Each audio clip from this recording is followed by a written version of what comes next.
નમસ્કાર મિત્રો, અમારી યુટ્યુબ ચેનલમાં તમારું સ્વાગત છે।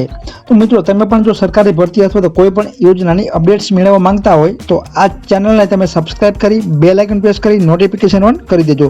આટલું કરવાથી મિત્રો તમને રોજબરોજની જે અપડેટ છે તે મળતી રહેશે। તો ચાલો આપણે આજની જે અપડેટ છે તે જોઈએ। તો અહીં તમે સ્ક્રીન ઉપર જોઈ શકો છો, રાજ્યની શાળાઓમાં હવે કરાર આધારિત શાળા સહાયકોની ભરતી કરવામાં આવશે। રાજ્યમાં સરકારી પ્રાથમિક શાળાઓમાં 11 મહિનાના કરાર ઉપર શાળા સહાયકની ભરતી છે તે થશે।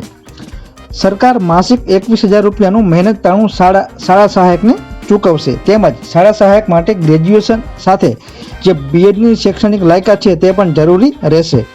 પગાર કેન્દ્ર પ્રાથમિક શાળાઓમાં શાળા સહાયકની છે તે લેવાશે। તો રાજ્યની શાળાઓમાં ભરતી કરવામાં આવનાર શાળા સહાયકોના કામગીરી સમીક્ષા આઉટસોર્સિંગ એજન્સી દ્વારા કરવામાં આવશે અને રાજ્યની સરકારી પ્રાથમિક પગાર કેન્દ્ર શાળાઓમાં શાળા સહાયકની જે ફાળવણી છે તે કરવામાં આવશે અને આ સાથે શાળા સહાયક માટે ગ્રેજ્યુએશન સાથે જે બીએડની શૈક્ષણિક લાયકાત છે તે પણ જરૂરી રહેશે। તેમજ એજન્સી દ્વારા પસંદ થનાર ઉમેદવારની વય મર્યાદા 38 વર્ષથી વધુ છે તે ન હોવી જોઈએ। તો ભરતી કરવામાં આવનાર શાળા સહાયકોને 21,000 રૂપિયાનો જે પગાર છે તે ચૂકવવામાં આવશે।